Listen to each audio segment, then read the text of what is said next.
12 سال کا کاشف بہت شریر لڑکا تھا۔ شرارت پر اکثر وہ اپنے والدین اور دادی سے ڈانٹ بھی کھاتا تھا۔ اس کی بہن علیزہ اس سے 1 سال بڑی تھی۔ کاشف کی پھوپھی دوسرے شہر سے اپنے بچوں شان اور فائزہ کے ساتھ ان کے گھر آئی ہوئی تھی۔ وہ دونوں بہن بھائی کاشف اور علیزے کے ہم عمر تھے۔ ایک دن بچوں نے دادی سے کہانی سنانے کی فرمائش کی تو وہ راضی ہو گئیں۔ شان بولا، نانی کوئی بھوت کی کہانی مت سنائیے گا، مجھے بڑا خوف آتا ہے بھوت کی کہانیوں سے۔ یہ سننا تھا کہ کاشف کے کان کھڑے ہو گئے۔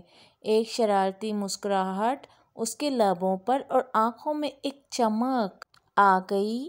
علیزے اسے معنی خیز نظروں سے دیکھنے لگی۔ کہانی ختم ہونے کے بعد علیزے نے کاشف سے کہا، لگتا ہے تم شان کو بھوت بن کر ڈراؤ گے۔ کاشف منہ پر انگلی رکھتے ہوئے بولا، آہستہ بولو، سچ بڑا مزہ آئے گا۔ رات کو جب وہ سو جائے گا تو میں اسے بھوت بن کر ڈراؤں گا۔ حالت دیکھنے والی ہوگی اس کی۔ رات ہو چکی تھی۔ کاشف اور شان الگ کمرے میں سو رہے تھے۔ شان کے سونے کے بعد کاشف اٹھا اور چپکے سے باہر جا کر اس نے بھوت کا گیٹ اپ اختیار کیا۔ اب اس کے قدم اپنے کمرے کی طرف بڑھنے لگے جہاں شان سو رہا تھا۔ کمرے میں مدھم سی روشنی تھی۔ کاشف آہستہ آہستہ قدم بڑھاتا ہوا شان کی طرف بڑھ رہا تھا۔ اس نے دیکھا کہ شان چادر اوڑھے بے خبر سو رہا ہے۔ اس سے پہلے کہ وہ چادر ہٹا کر شان کو ڈراتا، اچانک کسی نے اس کے کندھے پر ہاتھ رکھا۔ کاشف نے جو گھوم کر دیکھا تو اس کی روح ہی فنا ہو گئی۔ علیزہ اور فائزہ دادی جان کے کمرے میں تھیں۔ علیزہ جاگ رہی تھی۔ اسے معلوم تھا کہ کاشف شان کو بھوت بن کر ڈرائے گا۔ ابھی تھوڑی ہی دیر ہوئی تھی کہ اچانک علیزہ کو کاشف کی چیخ کی سنائی دی۔ اسی دوران فائزہ بھی اٹھ گئی اور مسکرانے لگی۔ اسے دیکھ کر علیزہ کو بڑی حیرت ہوئی۔ تم کیوں مسکرا رہی ہو؟ علیزہ نے پوچھا۔ فائزہ نے علیزہ کے کان میں کچھ کہا جسے سن کر علیزہ بھی مسکرا دی۔ کاشف کی چیخ سن کر دونوں ہنس پڑیں، پھر اٹھ کر کاشف کے کمرے کی طرف چل دیں۔ کاشف اپنے سامنے بھوت کو دیکھ کر تھر تھر تھر تھر کانپ رہا تھا۔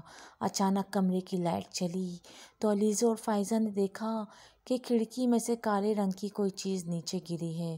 وہ دونوں کمرے میں پہنچی تو کاشف کی حالت دیکھ کر ہنسنے لگیں۔ انہیں ہنستا دیکھ کر کاشف بولا، یہاں میری جان پر بنی ہے اور تم ہنس رہی ہو۔ فائزہ قریب آئی اور بولی، ارے وہ بھوت نہیں تھا، شان تھا۔ کیا شان؟ وہ حیرت سے بولا۔ علیزہ نے بتایا، ہاں مجھے فائزہ نے سب بتا دیا ہے۔ دراصل جب تم شان کو ڈرانے کا منصوبہ بنا رہے تھے تو ان دونوں نے سن لیا تھا اور سوچا اس سے پہلے تم شان کو بھوت بن کر ڈراؤ، الٹا شان بھوت بن کر تمہیں ڈرائے گا۔ لیکن شان تو سو رہا ہے۔ اس نے حیرت سے کہا، ارے نہیں، یہ تو تکیے ہیں، اس طریقے سے رکھے ہوئے ہیں جیسے کوئی سو رہا ہو۔ یہ دیکھو تکیے ہیں۔ یہ کہہ کر فائزہ نے جیسے ہی چادر ہٹائی وہ چیخ پڑی۔ شان وہاں گہری نیند سو رہا تھا۔ چیخ کی آواز سن کر دادی جان بھی نیند سے بیدار ہو گئیں۔ وہ خود سے بولی، ارے یہ بچے کہاں ہیں؟ چیخ بھی کاشف کے کمرے کی طرف سے آئی ہے۔ کچھ تو گڑبڑ ہے، جا کر دیکھتی ہوں۔ یہ کہہ کر انہوں نے اپنی تسبیح اٹھائی اور کاشف کے کمرے کی طرف چل پڑیں۔